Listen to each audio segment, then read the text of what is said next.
Es tun sie das Klopapier im Haus, die Vorratskammer ist zum Bersten voll. Ich darf die nächsten Wochen nicht mehr raus und meine Hähner bleiben im Stall. Die Panik macht sie in mir Brot. Ich bin so isoliert und ganz allein. Schaue aus dem Fenster auf das Draht und komme mir wieder Sträfling vor. Der erste Tag vorbei in Quarantäne.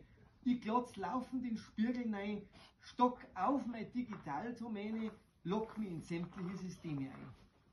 Nach einer Woche ist das Internet so laut. Die digitalen Freunde sind nett, die Schau. Draußen fliegen Finken und die Star, während die das 10. Puzzle bauen. Ich trau noch durch, das ist doch alles der Hammer. Ich gieß die Bärme jede Stunde lang. Ich kontrolliere meine Speisekammer und spüre einen Bewegungsdrang. Nur ja nicht mit mir selber ratschen. Meine innere Stimme ganz überhören. Von einer Stelle auf die andere hatschen und mich gegen mich selber wehren. So nach 3 Wochen ist alles Start. Vereinsamung ist für mich normal. Das Ich-Sein ist mir nicht mehr fad. Und die Entspannung gar keine Qual. Nur ist der Mensch zu isoliert, dann fremdelt er. Das darf nicht sein.